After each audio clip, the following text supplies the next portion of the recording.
Oh, good to be back on the East Coast. Welcome in everyone to a brand new edition of Axe Cake Picks, episode 121, presented by Viva. A little more on them later on in the show. But Joe, good to be with you. Good to be back on Sea Level, kid. How the hell you doing? Good, my man, and happy belated to you. I know you Thank you. caught an early flight to get back from Denver after seeing those fights last week. But we're on to UFC Vegas 94, and then we got UFC 304 right around the corner as well. And if you didn't know, besides the events that we will talk about, Cage Warriors is on this weekend, 174, and Octagon as well. Both really good promotions. Octagon's up to event 59 in their history Wow. book. So they're making their way up to 100. Hopefully they'll get there. 100%. Well, thank you for the birthday wish. I appreciate everybody who wished me happy birthday. I appreciate Big 2-9, kid. Big 2-9. Grateful though, but yeah, good to be with you, everyone. Good to be back on the East Coast. One thing I did miss, the bagels. First thing I did, not a bagel. There's nothing like a New Jersey, New York bagel, I'll say. Do you miss the bagels?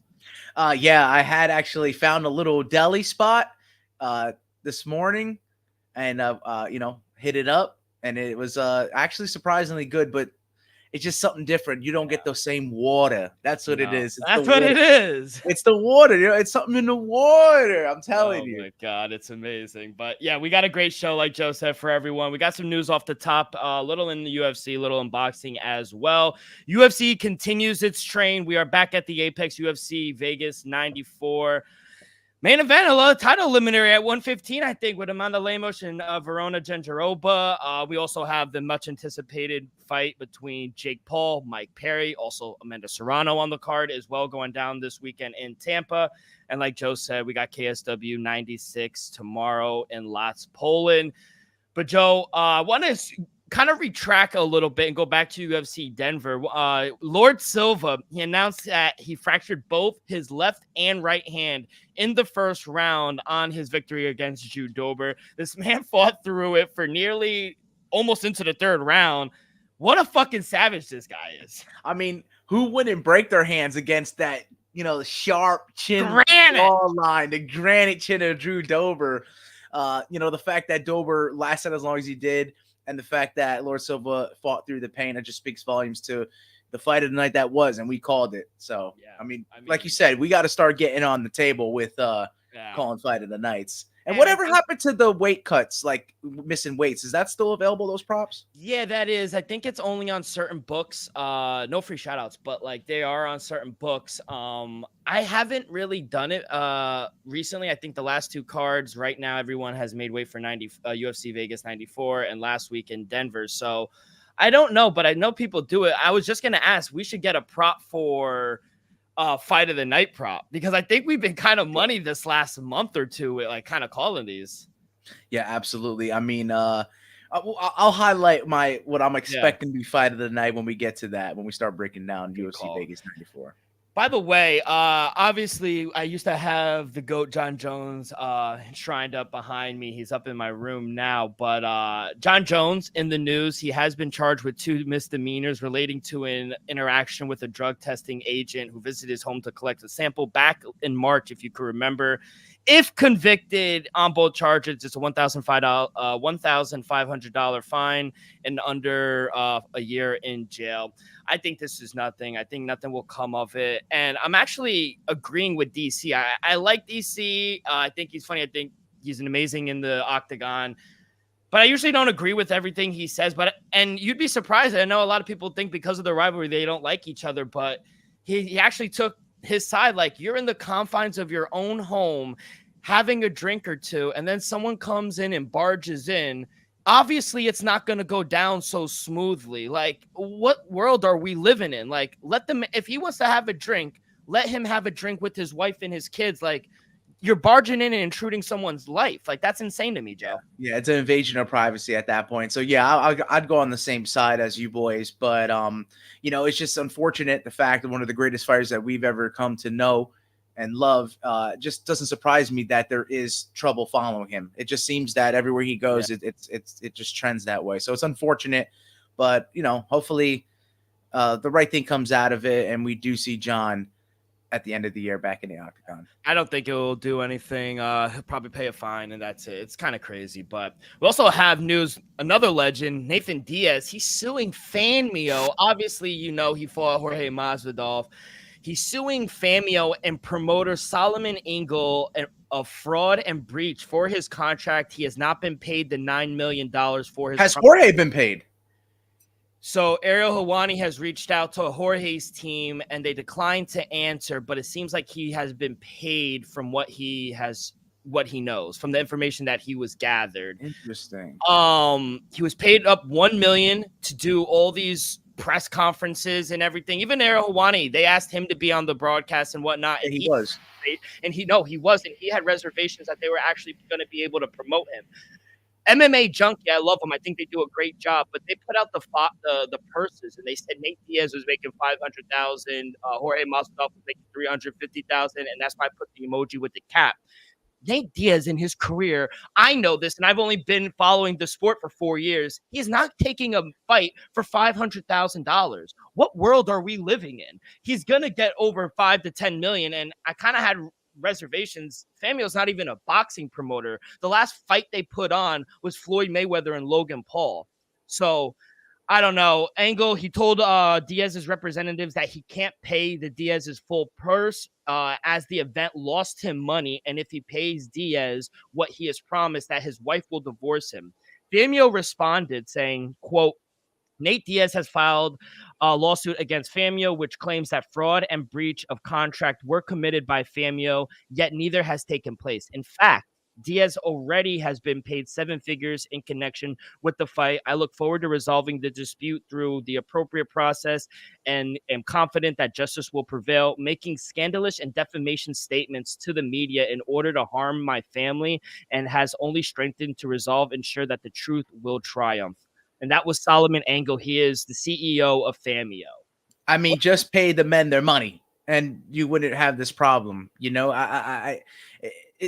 Unless they're hemorrhaging money, I mean, and there is no unless. It's just a matter of fact. Like at the end of the day, you had them fight for you. You have to pay them their money. You owe it to them, regardless if you made a profit or not. That's on you or your failure to, market or sell tickets or whatever the case may be. It's not the fault of the fighters. It's the fault of the promoter if you're not making any profit to make that event. I mean, look at the UFC.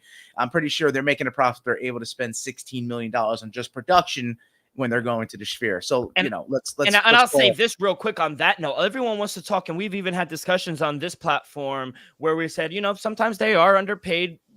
Every contract is different, but there has never been one incident that next Monday or Tuesday, that money isn't in your bank account. They have never been accused of that. And this isn't, and also I've heard people come out and say, oh, look at boxing. Let's hold up. This isn't boxing. This is a Fanmio problem. Fanmio's not even it's not match, but they're entertainment. They're just doing all different types of events. It's not Golden Boy. It's not live performances like Unplugs that old MTV would do. So they don't just have one box checked off. They're kind of. And I also think that's the lowest thing you could do. You got these men at their age are risking their lives, and they go into the ring and they box and they fill their obligation, and then you don't pay them. That is the lowest of low, I think. Yeah, absolutely. And I feel like there could be like a civil case that maybe you can have more, like if Jorge wasn't paid his full suit, you could just have him back Nate and they both can work together and fight that case collectively. They had their fight against each other, but then they can have a fight with each other. It's absolutely insane. I hope everything gets resolved and, Nathan Diaz does get his money because And obviously that's the number now. Everyone was saying, "Oh, Diaz is getting underpaid." No, that's what he was promised, and I think that's why, especially if it's on the contract, that's going to be the final say. So if that contract says what he should be getting paid and he hasn't, that's a breach of contract. That's I also think that now you're seeing why he chose to go this route and box Jorge Masvidal than go into the PFL and fight Jake He's Paul. A UFC fighter, not a PFL guy. That's the thing, and he wasn't going to get paid $10 million. I could guarantee you that. So them boxing after their careers was where they were going to get their money, and that's right. And then they deserve to make their money if they haven't gotten paid it. What's right and what's true will show its shine its light. That's for sure. Hopefully, it all gets resolved. But I thought that was kind of crazy news that happened during the week. But let's get into some fights that was announced. Our boy, you were talking about him last week, Brian Battle. He will take on Kevin Joshua. UFC Paris. It's a big fight for him, I think. I think Josue is legit, man. We saw he had a fight canceled last time out. Yeah. So we didn't get to see if he had evolved a little bit. But I mean, he's fighting in his own backyard. He seems to be, you know, a real contender, even though he's really early in his career, really young in his career. I like what I've seen out of him. But Brian Battle is also a dog. So I think that's going to be a really good fight. But, you know, he's going into hostile territory, so he better bring his A game. That is Brian Battle taking on Kevin Jose. Another fight that was added to UFC Paris September 28th. Ian Kutulabe, he will take on Ivan Ursulan. So big fight for the Hulk. Do you like that? Absolutely. I'm drawing a blank on Ivan Ursulan. Has he had a UFC fight already? Ursulan, let me check. Yeah, he might be making his debut, and if that's a debut fight, that's a tough opponent to be taking Ian Kutulabe. Yeah, on. He's making his UFC debut. What's he's the record? He's 11-4. No, 11-4. How are his 4 losses? Last loss was knockout in the first round. He got knocked out in the first round? Yeah, but all of his fights have come by knockout, so he's a finisher. So he's either knocking someone out or getting knocked out. Yeah, so his last fight he won that is Ian Kutulabe in a nutshell too. So I mean, honestly, probably early fireworks. Someone's probably going to sleep. This guy's kind of like inconsistent. He won one, lost one, won one, lost one, cancel. It's like Johnny Walker can knock out anyone on the planet, but also could get knocked out. Fought for KSW. He's 4-3 in KSW. Now he's up in the big boys. You know, unfortunate to say because I am a huge Johnny Walker guy, but they refer to those as glass cannons. They can knock anyone out, but they're made of glass, unfortunately. Yeah, unfortunately. UFC Vegas 97, September 7th. Our boy, Andre Petroski, making a quick turnaround. He said he wanted to be active, fighting my twin, Dylan Budaka. You like that fight for Petroski? Yeah, I like that fight for Budka too, man. You know, I'm pretty sure he drew the short end of the stick last time out. Mm-hmm. So I think he's coming off a loss. Petroski, I like this quick turnaround, though. I think he's just trying to keep with the momentum. I feel like he got derailed a little bit because the hype was real when he was undefeated before he suffered his 2 consecutive losses. So now that he's back on track, we'll see if he can, could right the ship and beat a tough guy. On your thing about consistency and staying active, I couldn't agree more. I was going to say it about the main event or even about Korean Superboy. You and I were talking before we went live, and I think staying active and continually fighting, if you're not injured and you're not nursing something, that's when you truly get better. Look at Poatan. Poatan. You hear it from the great one, arguably one of the greatest ever, Demetrius Johnson. You hear from GSP. Staying active is actually how you learn and get better. Not fighting once a year. You're not really going to get better. So Leon Edwards. Wow. So yeah. So no, I agree with Andre Petroski. I do like the quick turnaround. Got a bunch of an announcement for fights for October 12th. It's a UFC event. I think it is going to be Salt Lake City. So Salt Lake's not getting pay-per-view. We don't know. I think it is going to be a pay-per-view, but right now everyone just says it's a UFC event October 12th. They're not even claiming it a Vegas card. No, that's got to be something in between the Abu Dhabi card and the Salt Lake card. So it's probably a week in between the two. We'll see, because they got some really good fights. 4 fights were announced. Grant Dawson versus Rafael Garcia. Cody Garbrandt taking on Miles Johns. Chimipo Gambino, the Rocks guy, will take on Nico Price. Chidi and Chukwuanu will take on Jared Gooden. Wow. Okay. Jared Gooden, we get to see him back. I know he fell ill his last time, but that Cody Garbrandt Miles Johns fight, that's stealing the limelight for me right there. Really? That's your favorite spotlight. One? Yeah, because you know how much of a fan I am of Miles Johns, and I still appreciate Cody Garbrandt.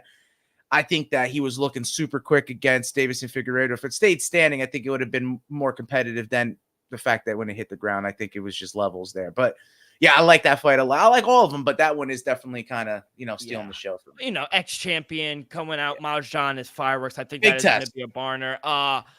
I wonder how Grant Dawson, headline a UFC Vegas card, now coming back, probably going to be on the main card against Rafael Garcia, who's a fucking tough guy. I think that's a tough fight as well for Grant Dawson. He's going to have to play his game and try to take it down. It doesn't seem that, the way that he's developed, that he's gonna catch up with this level of striking that is out there.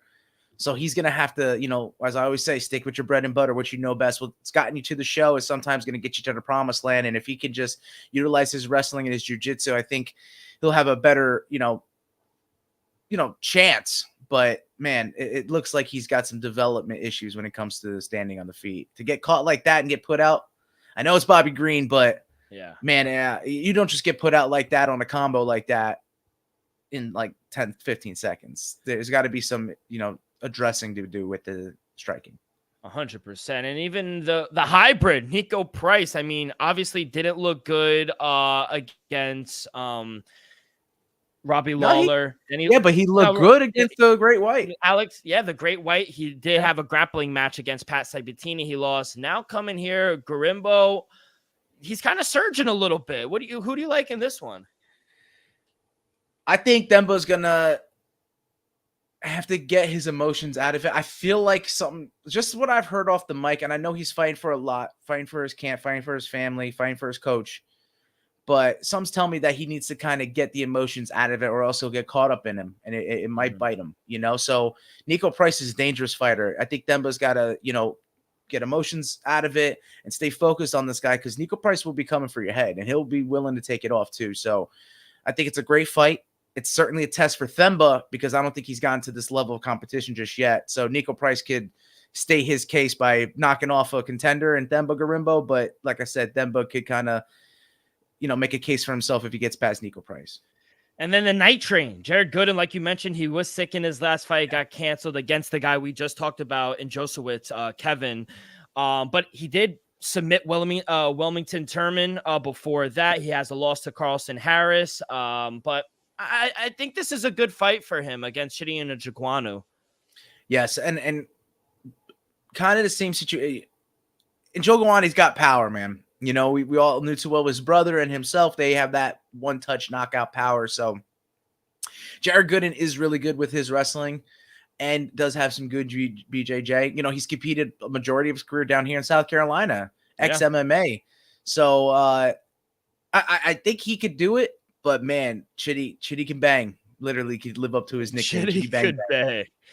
And we got another fight and another date. UFC Vegas 96, August 24th.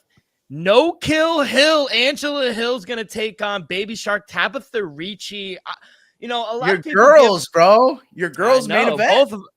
I mean, I don't know if it's main event, but I mean, I'm having a tough time. I was just thinking about this. I'm having a tough time picking, and I like to bust balls a little bit with Angela Hill. People say she's 12-13, but promotional workhorse. She does everything they want. They love her. They're gonna send her out on a high. I don't think the end is near at all, because I think she has 2 fights in a win. She beat Denise Gomez.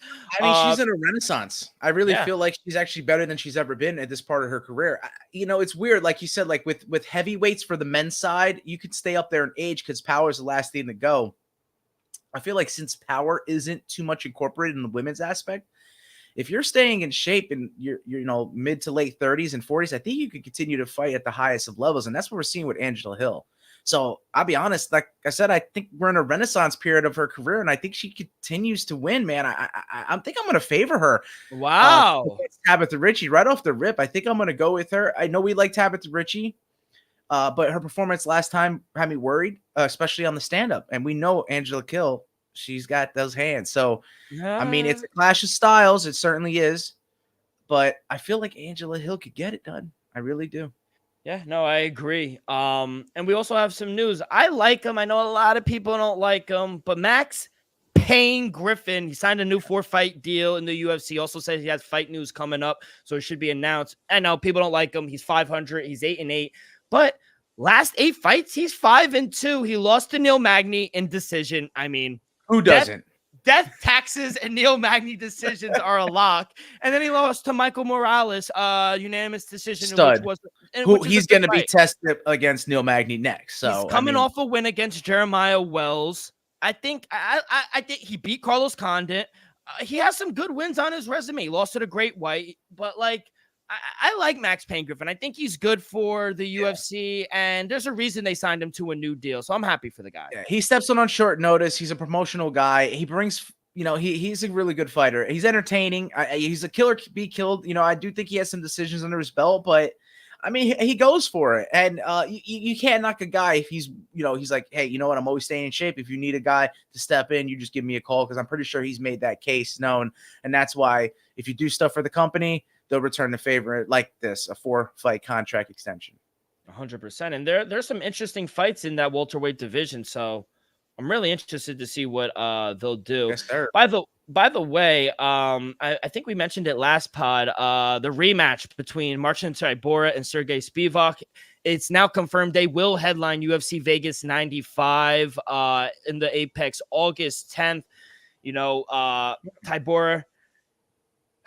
It was what did he win that match? Yeah, I think he beat Tai Tuivasa.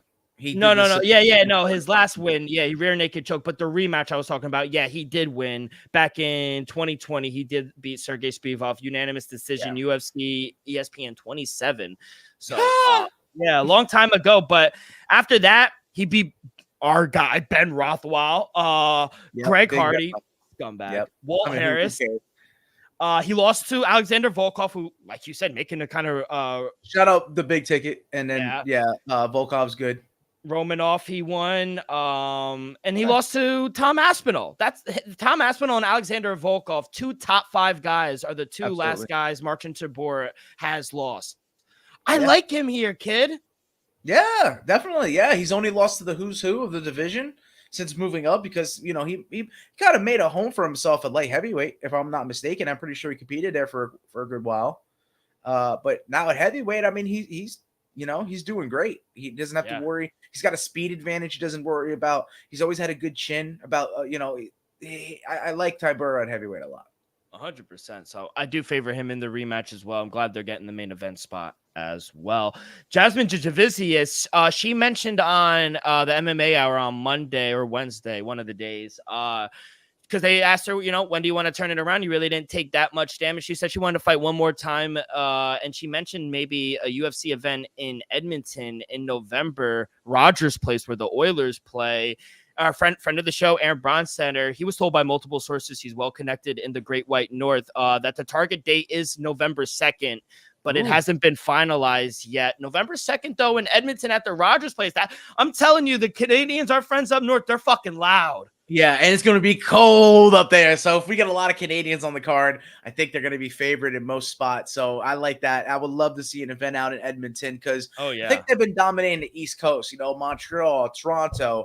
I've only seen, the beginning of the year, we went out to Vancouver. Why don't we bring it back out maybe a little north? That'd be nice if we go to Edmonton. I don't know how big it would be in Calgary, or anyone out, anything out there. Alberta, baby. Yeah, you gotta love it. So I think they would do fine, and I think they would sell well over there. Yeah, Canadian 100%. Fans, like you said, are loud. Yeah, Montreal to the Bell Center. I mean, all those arenas, they 17,000 strong, and they're banging the whistle. Yeah, can't wait. I love that if they do go to the Rogers Place. Little boxing news, though. We always got to talk about Newark's own Newark mate, Shakur Stevenson. The WBC has now officially ordered him to defend his WBC lightweight world title against William Zapata next. Eddie Hearn, he did have some choice words for this fight. Shakur Stevenson, he did say, there are some other people that he should be fighting. It shouldn't be this way. If you were my promotion, he was trying to get him on his team. The same old numb. Yeah, no, so honestly, but the purse bids go out August 20th. It's going to be a 70-30 split in favor of Shakur. If no deal is agreed upon, neither fighter pulls out of the ordered fight. That was what the WBC president said. And then he also made a decision. He is a free agent. He made a decision. He will not be signing with Golden Boy at a meeting with Oscar De La Hoya. And Oscar De La Hoya said, he went on, he made a Twitter video and he said, quote, "Great fighter, but not for me. I believe when someone says they are not fighting for the public, I cannot promote them well." Shakur then insisted, came out and said, he's mad because he found out I'm not signing with him. It's okay. You'll get over it. I love him. I love him. Thoughts on him not signing the Golden Boy? I like it. I like it. It don't seem it fits. It didn't it look like it would fit to me. You know, you know, I don't want to just subjugate Golden Boy to like Hispanic fighters and stuff or anything along those lines, but it's just personality clash as you saw right then and there. So you want the fighters to kind of get along with who's their promoter, and you know, if it's gonna just make for bad business if these two can't get along at the top of it all. So it's just gonna go to Matchroom. We know it is. Yeah, that's what's most likely gonna happen. But yeah, that was actually pretty funny. It seems that everyone nowadays is just shitting on Oscar De La Hoya. It's actually hilarious. But what do you make about the fight? The WBC ordering him to fight William Zapata next. I mean, tough fight. Interesting fight. Yeah, tough fight, but it's not someone I think's gonna bring the dog out of Shakur. I think he needs a fight that's gonna bring it out of him.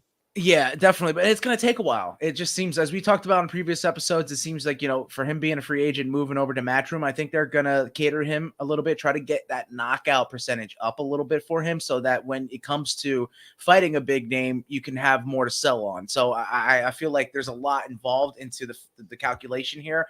It's not just the name basis. I think it also would be performance based as well. From the performances we've seen of some Shakur, I think it's left a lot to desire from the fans aspect and actually the promoters aspect. So don't be surprised though if Matchroom does maybe switch up on us and then he's kind of left for where to go. We'll see if that burning some bridges then.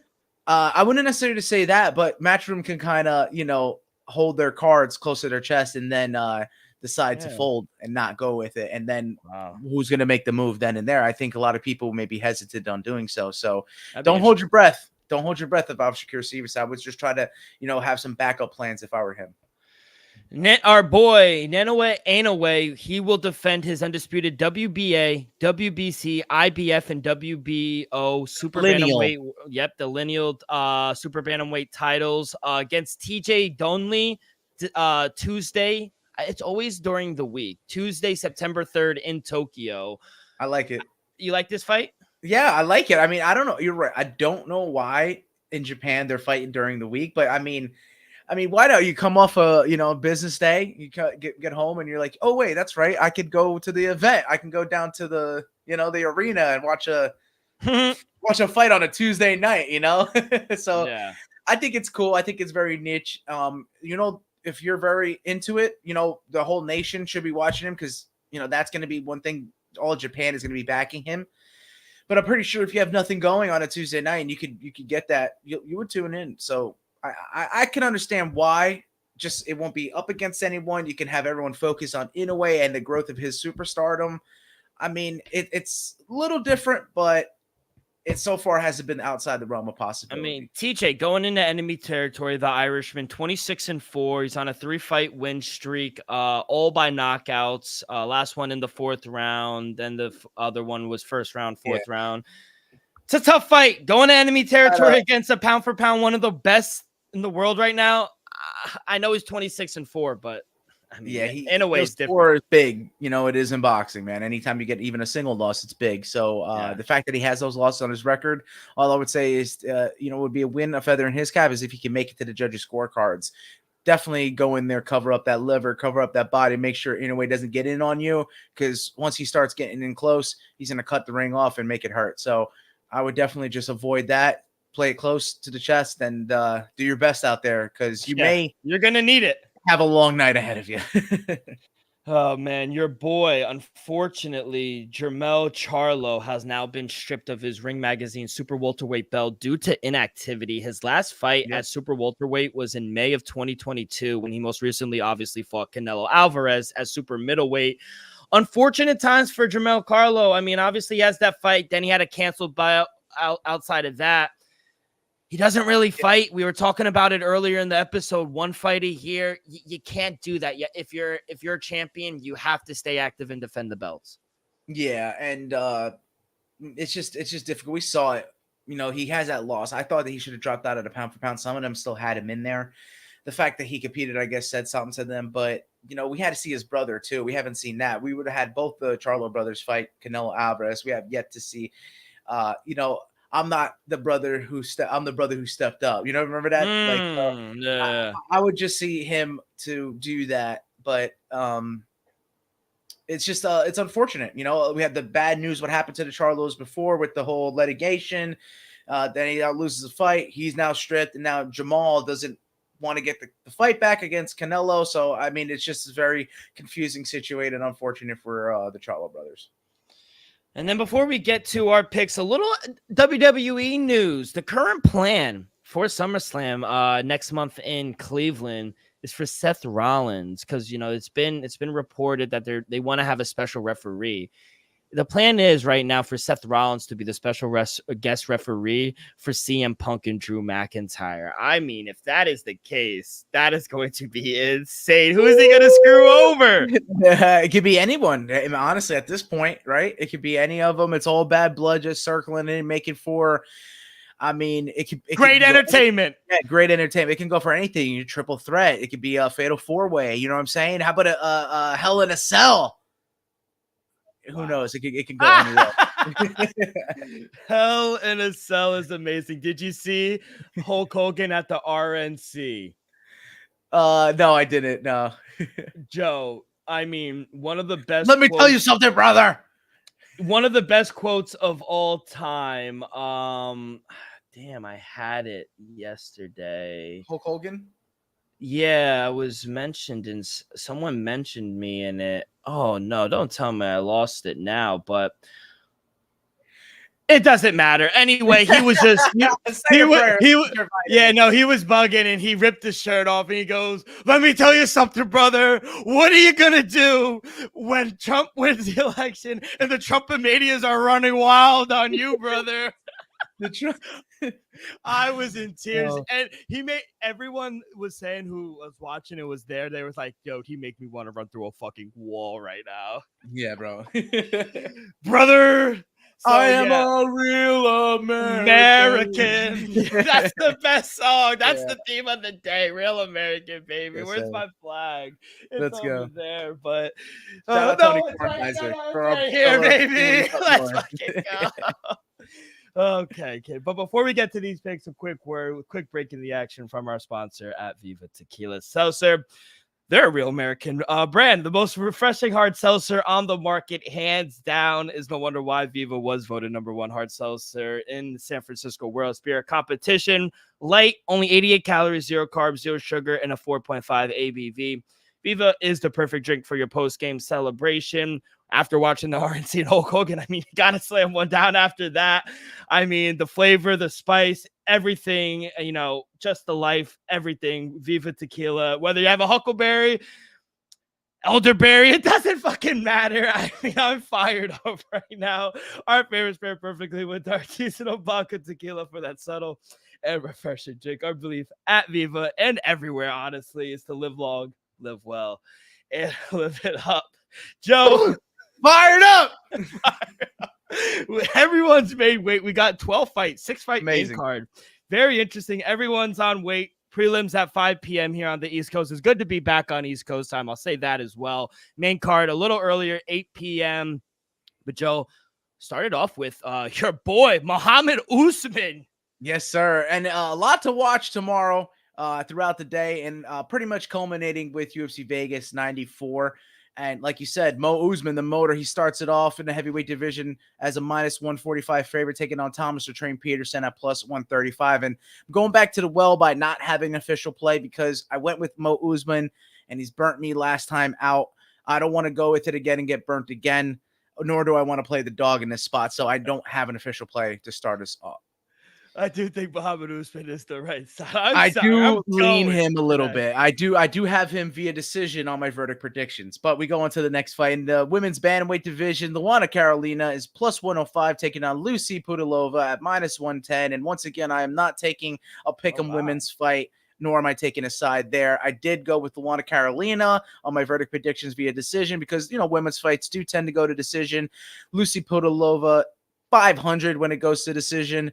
Luana Carolina actually wins majority of her decisions. So I would lean that there as well. But let's continue on. And we move to the lightweight division.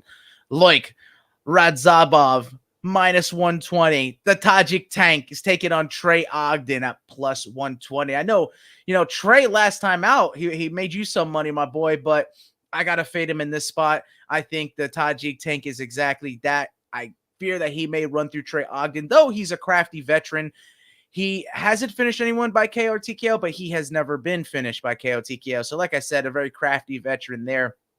But Reza Hub, he does have finishing capability. And I do think with that being said, having the path to victory inside the distance may wind up being a unanimous decision victory for him if it gets to the judges. So I got Loic Radzadhab minus 120 in the third fight. And now I was figuring you might have had a play in this next one, but in the women's flyweight division, we have Miranda Maverick at minus 210 taking on Deonna Barbosa at plus 205. Now, Miranda Maverick, rightfully so, should be the favorite. We've seen her skill sets. We see her potential. We see that she could, be a future champion with what we, come to see. But I think that there's inconsistencies in her game.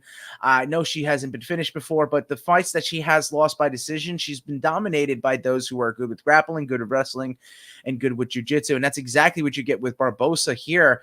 She's only lost to very good competition, Barbosa, with her 2 losses in her career. And I feel like there's a lot of value here. When betting the women, if you see a heavy dog, I see tremendous value. I stayed away from the pick'em women's fight, but I'm going to go with the dog here with Deonna Barbosa at plus 205. I think the witch has a lot of value in a sneaky spot here. Miranda Maverick can get parlays ruined, so be very careful. Now we go to the bantamweight division. Brian Boom Kelleher is a plus 200 dog taking on Cody Gibson at minus 210. I think we all love Brian Kelleher. I think we respect the man, coming off the motorcycle injury, breaking his neck, returning after surgery, getting some wins under his belt. But the last 3, he's kind of looked of a shell of himself, being finished in the first round in all 3, 2 via submission and 1 with the knockout. I don't know if his chin's completely gone because that first round knockout was by Cody Garbrandt, so he does have some power. The only other time he's been taken out was with another dude with a lot of power. I can't remember exactly who that was, but I would go to say that Kelleher still got that dog in him. His chin isn't completely gone. Cody Gibson isn't known to have that one, flash knockout, one hit power. I think Cody Gibson's path to victory is probably by decision, and it's the most boring pick in this spot, but I do think it's the most safe bet. Let's go with Cody Gibson via decision at plus 290. Great value for a guy who's a $2 favorite. Yeah, I was looking at this fight and I wanted to take the over 1.5. Right now, Cody Gibson and Brian Kelleher. I love Boom Boom. Oh damn, it went up. It was earlier in the week at like minus 140, minus 145. It's over $2 favorite. So yeah, to go to decision. Yeah, no, just over 1.5 rounds. Oh, over 1.5 rounds. So that's a safe bet. Looking more likely it'll be a late finish if that does occur, but I do see it getting to the judges. So I fear that we may be off to a slow start in UFC Vegas 94 because I have a lot of decisions taking place, but here's where I think it takes off a little bit. In the featherweight division, Hyder Amil, representative El Nino Fight Camp, Gilbert Melendez, shout out. He's got some killers over there, and here's one of them at plus 170. I think he's got value taking on Jeong Young Lee at minus 190. I think a lot of guys like this Korean superstar think that he can, be a better version of the next fight we'll discuss with the Korean Superboy Do-Hoo Choi. That people are saying that Young Lee actually has some bona fide potential in him. But man, the game changes when you get to the UFC, and Hyder Amil has been here. Jeong Young Lee, he had his road to the UFC, very successful. One loss in his career was back in the day, but he's looking to be riding a high. I like the kid, I really do. 28 years of age, he's in his prime. Hyder Amil, 34, but I mean, he's undefeated. Hyder Amil, he's looked good. He gets majority of his finish with the second round finish, and I think that's what we get here. After all the decisions that we may get early, I think it's going to be Hyder Amil that gets a surprising finish in the second round here against Young Lee. I could be wrong, as you could say how highly I spoke of Young Lee, that it could actually be the flip. It could be the exact flip that Young Lee gets a second round finish. But I'm going to go with Gilbert Melendez protege, the undefeated 34-year-old. Don't count out the older guys getting into the game now because he has the skill set to back it up and the athleticism as well. So plus 170, I got to take a flyer on the dog in this spot. Joe, this is my pick of the fight of the night. The next one. No, this one. Hyder Amil versus Young Lee? Yep. Wow, I like that. That's a sneaky one. These guys are going to fucking throw. Yeah, man. I mean, Emil, like I said, he's got the whole camp behind him. You know, he's going to be representing El Nino, and Yang Lee, he'll be representing all of Korea, even though we do have about 4 Couples. South Korean fighters on this card. Love and it. speaking of another one in the featherweight division as well, Do-Ho Choi, the Korean Superboys, plus 145, taking on Bill Algeo. Senor Perfecto, minus 165. I like Bill Algeo on the spot. You know, I know he looked bad in his last outing. He's a perfect model, if you would, of a consistent inconsistency. You know, he never loses back-to-back fights, and he's always back again after a loss, getting a victory. And Do-Ho Choi has been away, as Dylan alluded to earlier. He's been away from the fight game for over a year now, and prior to that, it was like 3. So I mean, with the on and off inconsistency of getting in the octagon as opposed to inconsistency of getting a victory, I like Bill Algeo's activity. I think he's going to be a tricky puzzle to solve. I think he's going to have the length. I think he's going to have the footwork. I think he's the right side. I'll be playing him at minus 165 on the money line because I do think he has a lot of paths to victory here. Do-Ho Choi, though, he's got that shotgun right hand. He could get a finish if Bill Algeo is not smart, but that's not what we know of Senor Perfecto. The reason he has that nickname is because his IQ in the fight game is really high. Mm-hmm. And now we go to the next fight, and I think the only men's flyweight fight we have on the card, and it'll be between Cody Durden at minus 115, taking on Bruno Silva at plus 110 when I saw it. And Bruno Silva, he's a dog, man. He could stand up with the best of him. He can grapple, but he's kind of on a down and out. Cody Durden as well is kind of, sloping a little bit negatively, but I do feel like he has a little bit of more dog in the fight here. I feel like the wrestling will come into play. If all else fails on the feet, I feel like he could resort to something else, as maybe Bruno Silva would rather it stand. And if he winds up on his back, maybe go for submissions there. But you don't want to ever run up, be comfortable on your back against a wrestler like Cody Durden. And so for that simple fact, I got to go with the short favorite here. And what is almost a pick 'em fight, I got to go with Cody Durden, minus 115. I don't necessarily think the submission's on the table or the TKO, but it's possible.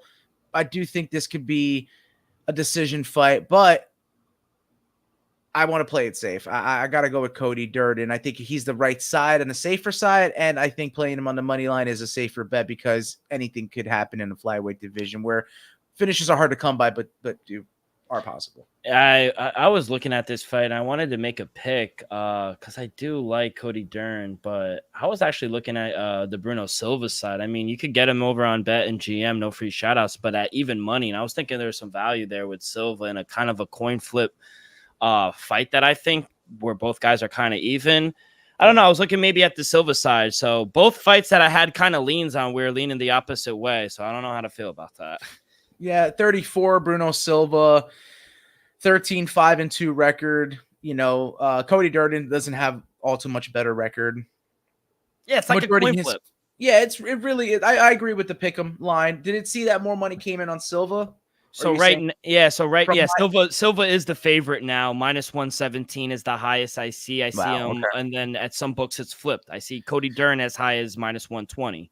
Okay, so yeah, that's interesting. So if you could find Cody Durden at plus money, obviously take it there. Or if you want to play the Silva side, find the plus money and take that. But when I saw it originally, Cody was the slight favorite. Bruno was the slight underdog. And now that's flipped. Makes me, pause a little bit. But I think if, even though I have the minus 115, if I were in any of your shoes, take Durden with plus money if you could find it. Yeah, of course, so right now the best odds on Cody Durden plus 102. I see even money plus 101, minus 105. So shop around if you don't want to pay you don't want to give the books any more sense than they're already taking. You know what I mean? Yeah, they made those lines for a reason. Yep. And let's go into a very exciting fight. I'm going to go on the record and say this has a capability of being fight of the night. And it's in the lightweight division between Kurt Holloway at plus 125 taking on Kenan Krzyzewski at minus 140. The welterweight coming down to 155. But hey, do you like the Ultimate Fighter alumni D-Rock in this spot? Absolutely not. Give me Kai and Kirsten straight up on the money line, minus 130. Kurt Holloway, he's coming off a tough loss. Trey Ogden, he is getting up there in age. He's fighting a younger opponent, I think, who has knockout power. I like the line. I just think Holloway is limited. I watched him through the Contender Series or Dana White Contender Series. Saw him 1 or 2 fights here in the UFC. I think he's limited, honestly, especially in his last performance, and not in a good way. So I really don't like that here. I'm gonna take the favorite here, minus 130. I think the line is more accurate. I'm on the same side as you. You know, I hate to say this because I really did like Kurt Holloway in the Ultimate Fighter season. I think he was one of the shining stars there, and in the performance at the end, you know what they say a lot of the times with teams, fighters, sometimes they have their Super Bowl. And I think him winning the Ultimate Fighter was his Super Bowl. Every time he's fought in the actual rank of the UFC, he's lost. I think he might have the one victory under the UFC banner, which was the Ultimate Fighter finale, which doesn't technically count in my book. So I feel like for some reason, when the light is the brightest, Kurt Holloway folds a little bit. And that's not for me to cast any shadow of doubt that he isn't a warrior and a fighter and a man's man. Because like I said, I like the guy a lot. I just think it's unfortunate that occurs when he steps into the octagon. And he's going to be the smaller guy here. I think Krzyzewski does carry a lot of power. I know he got iced by Elvis Brenner, but that was just a shot that landed perfectly, and there's nothing you could do about those. So I think Krzyzewski's going to want to get it back, and he could do it against Holloway. I think this fight doesn't reach the scorecards. I think we're going to see a finish, but it very well could happen late because I think both have good gas tanks. So give me Krzyzewski on the favorite at minus 140, but my verdict prediction is him getting a knockout in the third round. Joe, we have awful news. Breaking news. Nolan King of MMA Junkie. My heart is torn. Iron Park versus Brad Tavares is off tomorrow. That was scheduled to be the co-main event. Medical issues for the Iron Turtle. No! That's literally the gift that I did. I was like this. And I just wanted to punch air.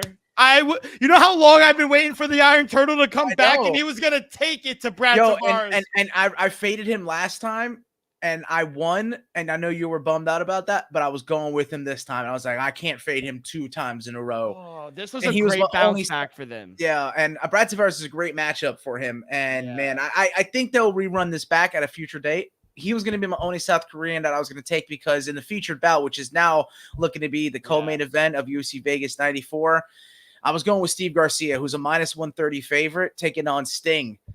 He's a plus 125. I got to go with Steve Garcia. I think the volume, the output, the dude has the ability to finish in the first round or two. I think this is Steve Garcia's fight.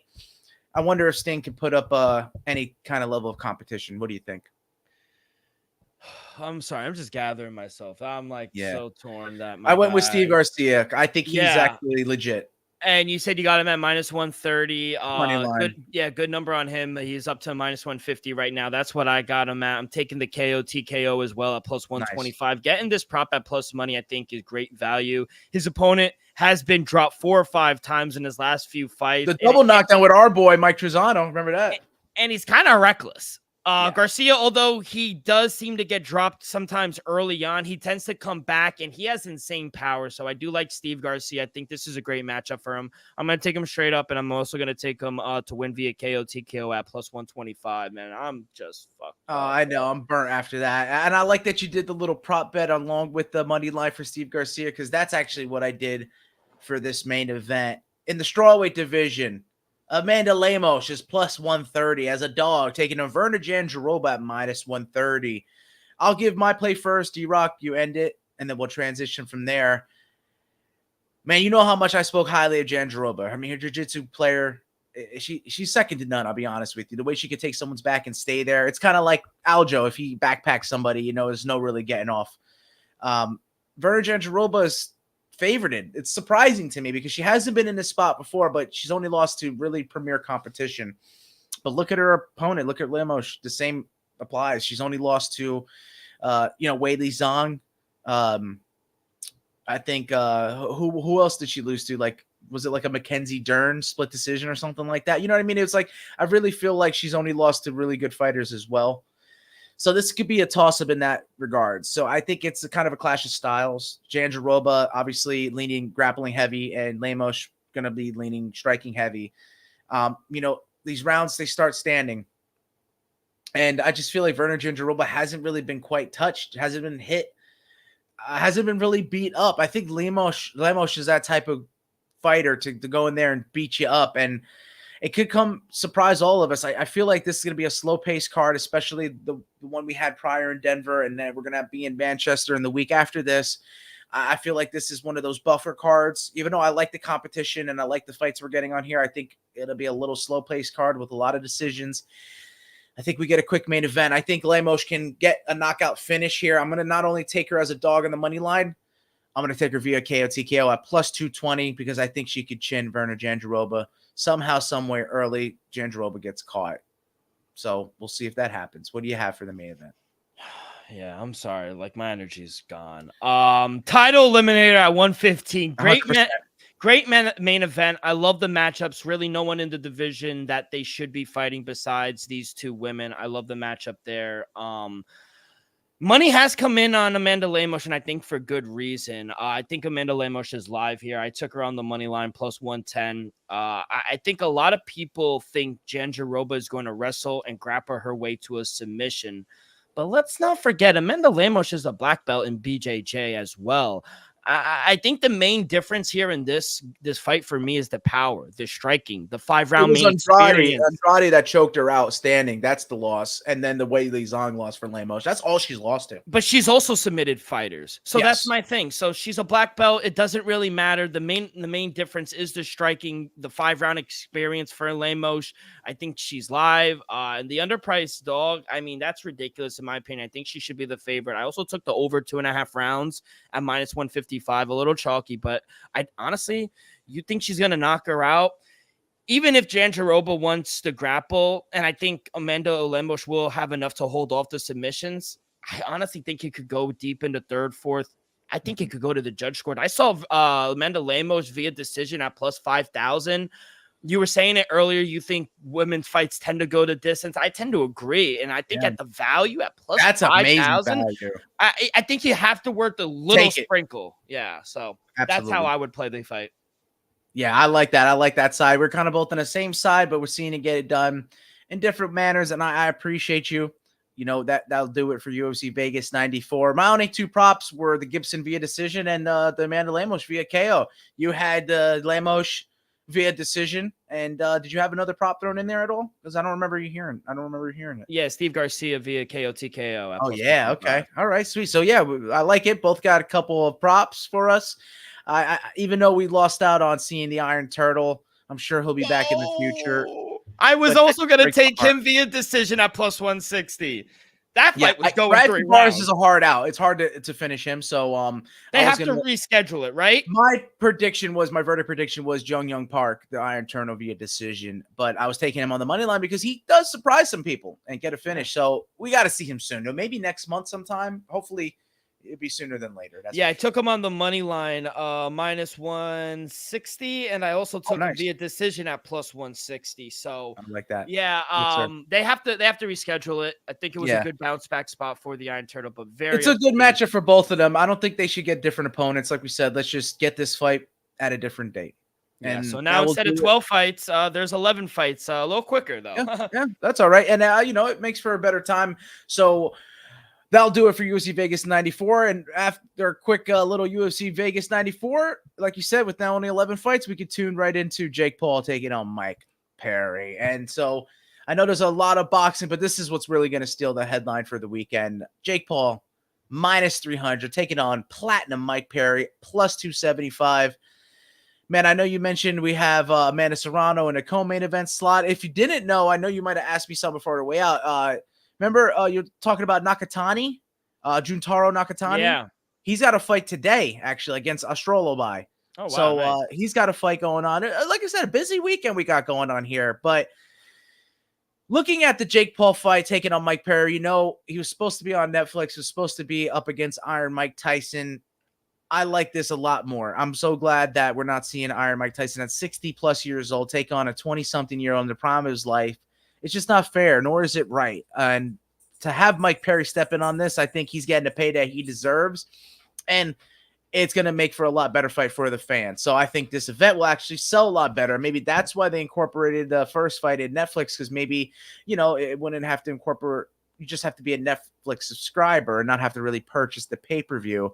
But I think with this way, in Florida, the gate's going to be real, both from there, right? And they're both in their own backyard. So the gate's going to be Well, they live there, but yeah. They're from Michigan, I think. Oh, yeah, Jake's from Ohio. Cleveland. Ohio fucks. Whatever. But yeah, at the end of the day, you know what? It's in Florida, Tampa, Florida. I think the gate will sell real well. I think this is going to do good on pay-per-view. And I'm hoping that Mike Perry shocks the world. I hope that he brings the pain, makes Jake Paul bleed. Obviously, I'm putting my money where my mouth is. I'm taking platinum Mike Perry at plus 275. Got to go with him here.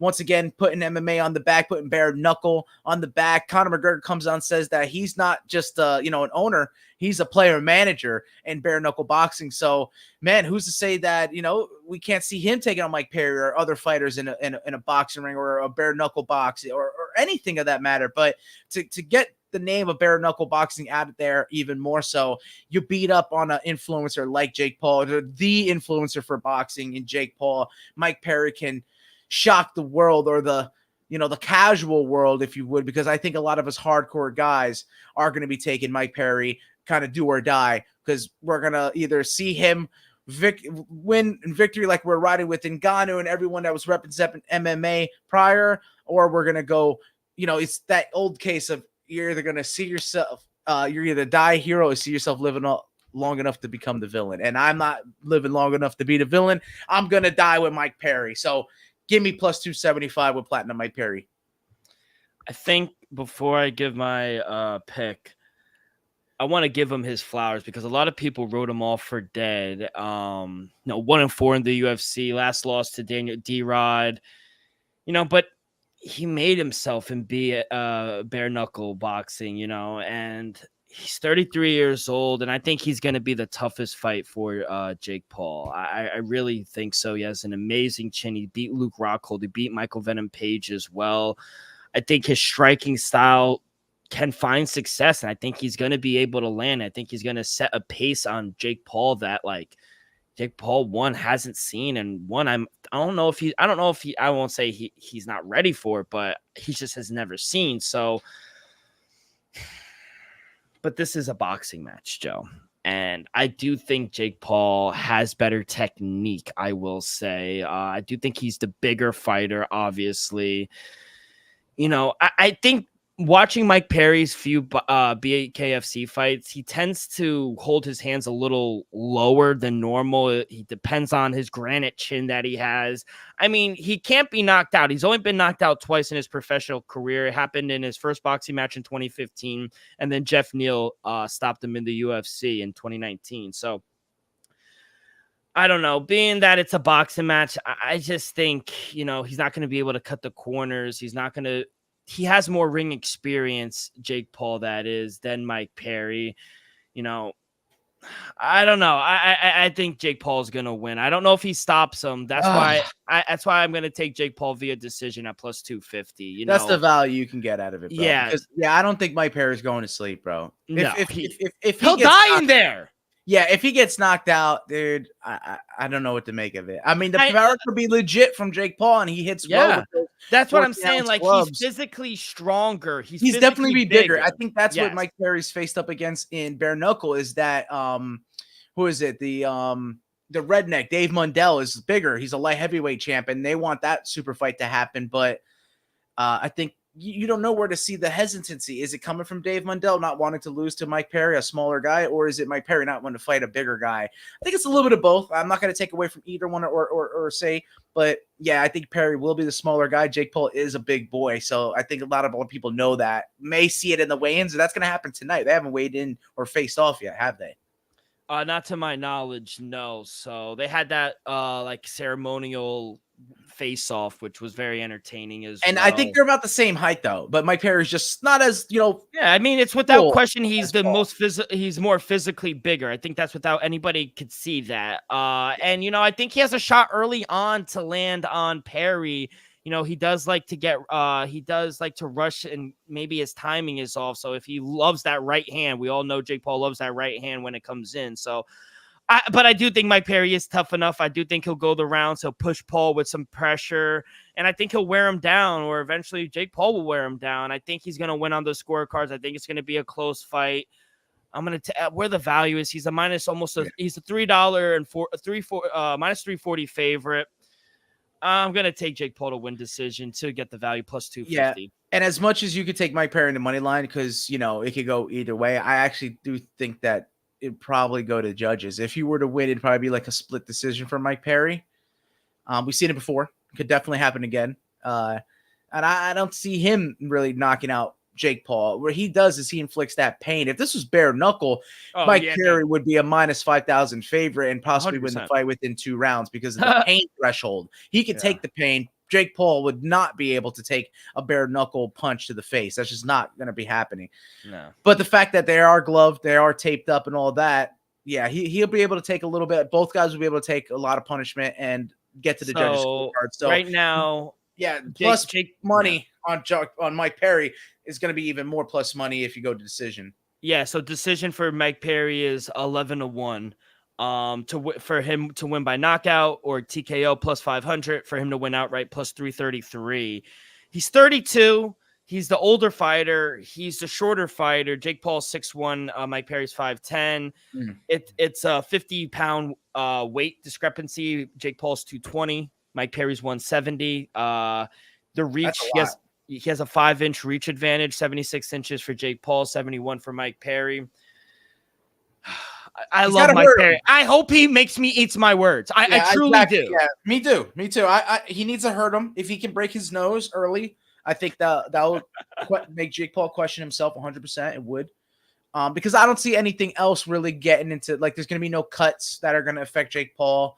Shots to the earlobe. I don't think I don't see Mike Perry really getting that one punch hitter quitter. You know what I mean? It's going to have to be something that like damage starts accumulating and Jake Paul is just not able, or they start protecting him. So we'll see if that comes into play. I think that's the way Perry can get a finish, but I think we're both on the same side that most likely this will get to the judges.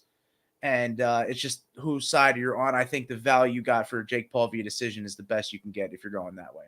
Yeah, 100%. I mean, are you touching, like we know, Amanda Serrano? She's a 4,000 favorite. I couldn't find any value even with her because it's most likely she's going to get a decision victory, like a unanimous or a majority. Well, fight to go to decision is at plus 118. So maybe you want to take that, and if you pick a side, then you're probably going to get better plus if it's just the go to decision. But it's most likely that way. I don't think you're going to see Amanda Serrano get a finish. I mean, what is she trying to do?